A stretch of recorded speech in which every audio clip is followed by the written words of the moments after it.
importance of not just launching a brand, wherever you end up launching, but being able to get other people to talk about you is more important than what you say about yourself. If you're willing to be generous in your information and your ideas online and answer people's questions, AI tools love that. So your stories are going to come up. And then if someone was looking to purchase something, ideally they're going to your website for that service or product.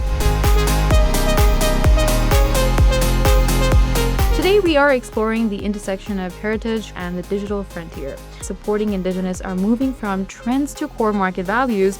The ability to tell your story online has never been more vital.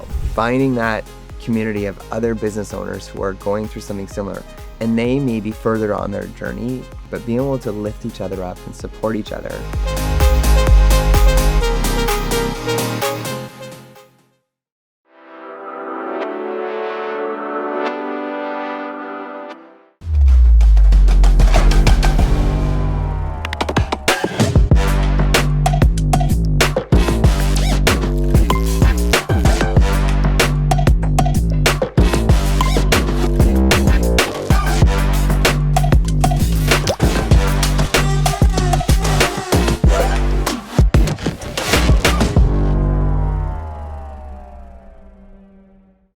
Hi everyone, this is Maheen and welcome to the Indigenous-SME Podcast. Today we are exploring the intersection of heritage, creativity, and the digital frontier.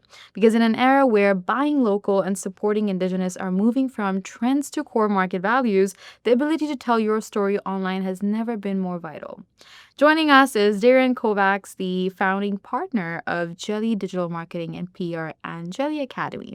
Darian is a proud Indigenous leader based in Vancouver with over 15 years of experience helping global brands find their digital voice. Beyond marketing, he is a champion for education and the host of Marketing News Canada.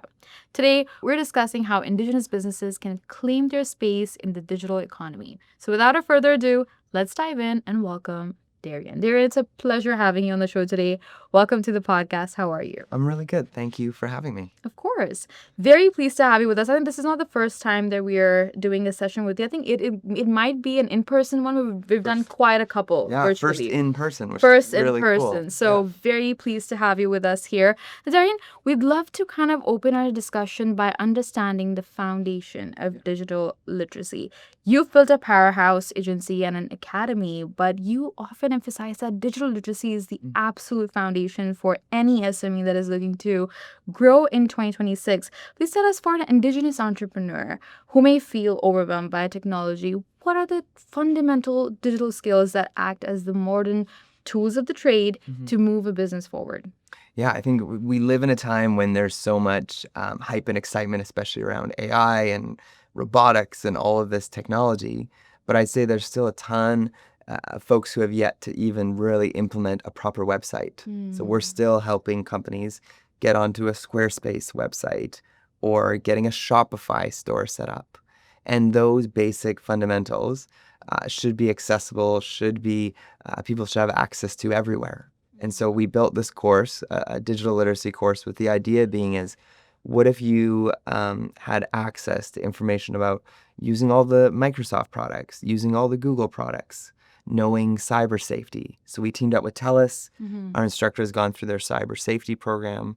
And the idea being is, how do we make sure that everyone in this country has access to the digital foundations so they can build upon that? Right. And so many jobs, whether you're in trades or whether you're in knitting cat sweaters or whatever you're doing, beading, knowing digital understanding and knowing the digital atmosphere and ecosystem is so crucial, whether you're launching a store or even answering emails online, knowing whether it's a phishing email or a real email. Right. It's really on its own, like on our own, to educate ourselves and recognize that digital tools, they're simply an extension of our storytelling traditions, which allows founders to approach technology with confidence rather than fear. Now, once that foundation is set, the challenge then shifts from just using tools to being found by the right people, right? Why is the intersection of PR and SEO particularly powerful for Indigenous SMEs who want to build authority and trust without the big brand budget? Yeah, I think we live in a time where the idea of if you build it, they will come no longer is true. Back in the day, you used to be able to launch a website or put up a storefront and people would just appear. Right. But now there's so much noise online. There's so many options online, and there's even fake stores online. And so the importance of not just launching a brand, and wherever you end up launching it, whether it's through Squarespace or Shopify, or maybe you just run it through a Facebook page, being able to get other people to talk about you is more important than what you say about yourself. And that's the definition of PR. Right. And so how do you tell your story or get others to tell your story in such a way that others will report back, others will write about you? And then from a technical standpoint, when you get this nice backlink, say from someone on Reddit or from someone at the local chamber or from CCIB, it gives you that extra digital authority, which helps your ranking in the Google rankings. Right. You've just laid it out so beautifully, and it just makes all the pieces connect, that blending a resonant story with technical visibility, it ensures that your brand isn't just seen, but is actually trusted as a leader in its space.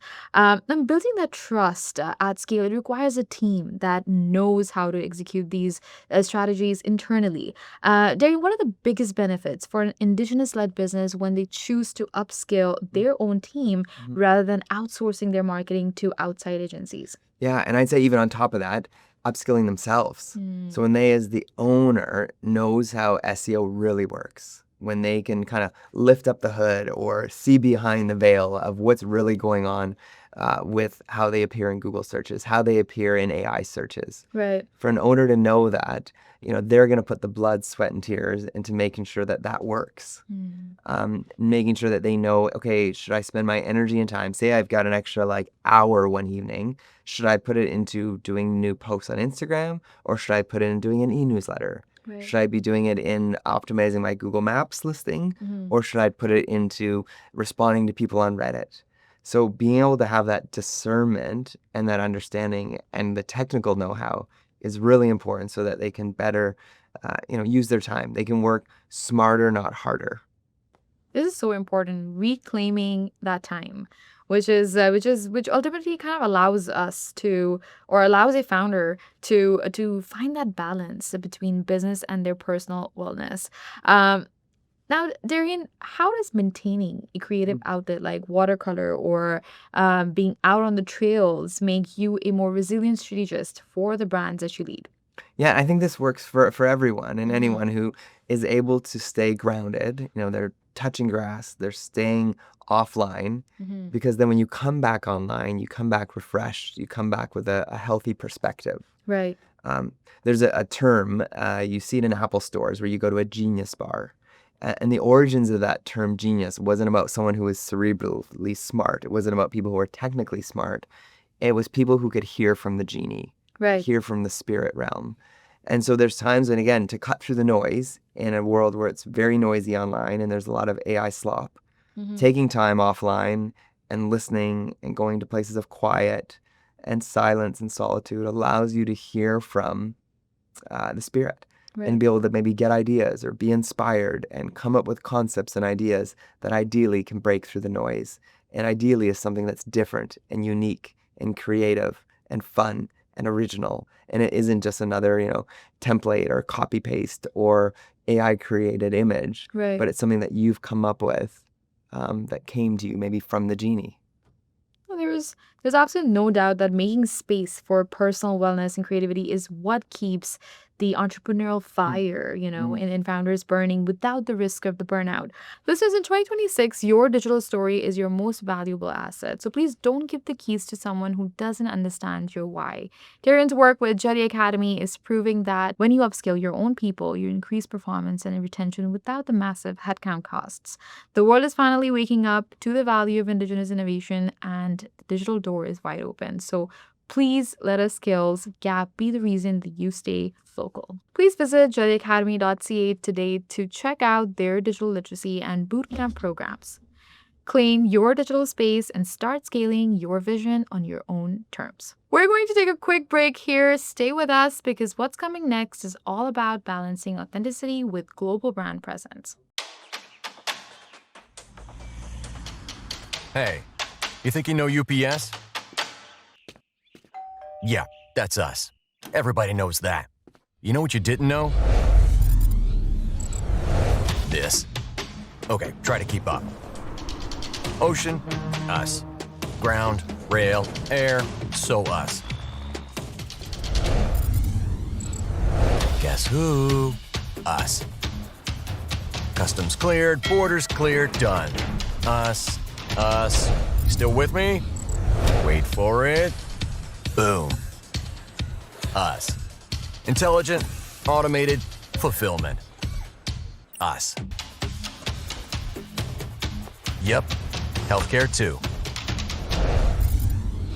Digital your thing? Yeah, well, book it, ship it, track it. You feeling me yet? Yep, that's all us. That's all UPS.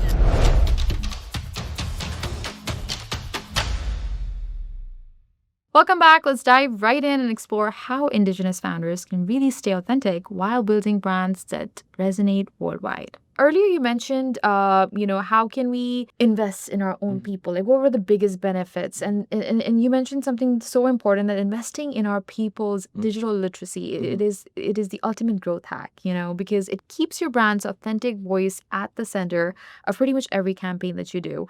Now, keeping the voice authenticity is especially important when navigating the new world of AI becomes easy for people. How can Indigenous business owners use AI tools, Darian, like ChatGPT or smart assistants, to really save that time on administrative tasks so that they can focus more on their community and creativity? Yeah, I'd say two things with that. One is, if you've ever wanted a personal assistant, maybe can never afford it, you now have one at your disposal, which is pretty amazing. But just keep in mind, be careful about what private information you put in there. But I would say you have the access to a personal assistant all of a sudden. But it's not going to come up with new ideas for you. It's not going to come up with new concepts or ideas. So don't rely on it for that, but rely on it on someone that you can outsource to. And the second thing would be I would say make sure that you can reverse engineer AI on the searches. So in the same way, right now, people are searching for your service or product using ChatGPT or Gemini or Copilot or Claude.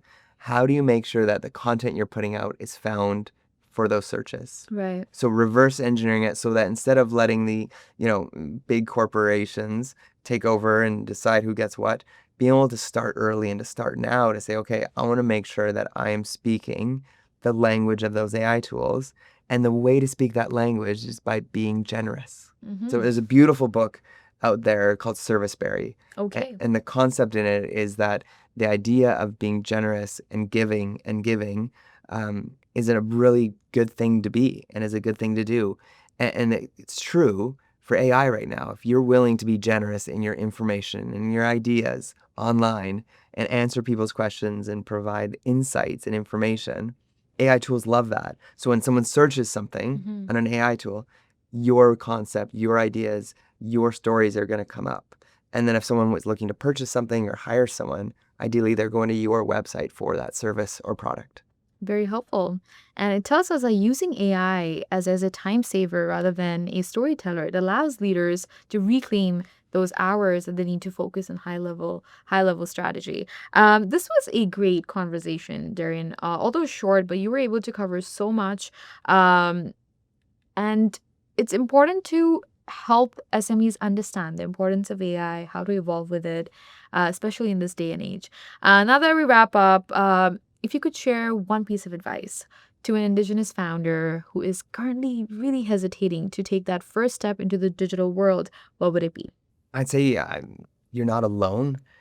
There's, find other Indigenous founders, find that community, whether it's through CCIB or the Indigenous Professionals Association, finding that community of other business owners who are going through something similar, and they may be further on their journey than you. They may be farther back on their journey, but being able to lift each other up and support each other. And one kind of hack with that is you might even be able to write a blog about each other's business on each other's sites, which again gives you some really great backlinks. And maybe consider taking a course together. Maybe a group of 3 or 4 or 5 of you, whether you go through your ECDev office or through your IFI, being able to talk to them about saying, hey, we all want to upskill in these areas and learn these things. There's some amazing supports through the IFIs, through CCIB, through your ECDEV office, which can help you upskill, learn these skills to grow your business. And I want to say thank you. And in my language, in Michif, it's Marcy. Oh, wow. Yeah, That's so French. Marcy. Yeah, so Michif is a mix of Cree and French mixed together. Okay. Yeah. It's more like Marcy, like the Marcy. And you spell it MAARSII, Marcy. Beautiful. And how do we say you're welcome? Yeah, I don't know that yet. I'm a Michif learner, so I'm still learning. I'm actually learning alongside my children. Oh, that's so cute. To learn this language. All right. Whenever you're back and we do another session, I'll make sure I'll teach you some more. Please do. But this was such a great reminder and a very powerful one that our digital future is ours to explore and lead. Yeah. Right. So thank you so much, Darian, for being on the show with us and for sharing such great expertise and your vision with us. Well, Marcy, and thank you for having me. You're welcome. And listeners, that was Darian Kovacs, a leader who is proving that Indigenous values and digital excellence go hand in hand. Thank you so much for tuning into the podcast. We really appreciate your continued support and extend our thanks to our exclusive shipping partner, UPS, for standing behind this platform. Please be sure to subscribe to Indigenous-SME Business Magazine at indigenous-sme.ca. Thank you so much for listening, and we look forward to seeing you in the next episode.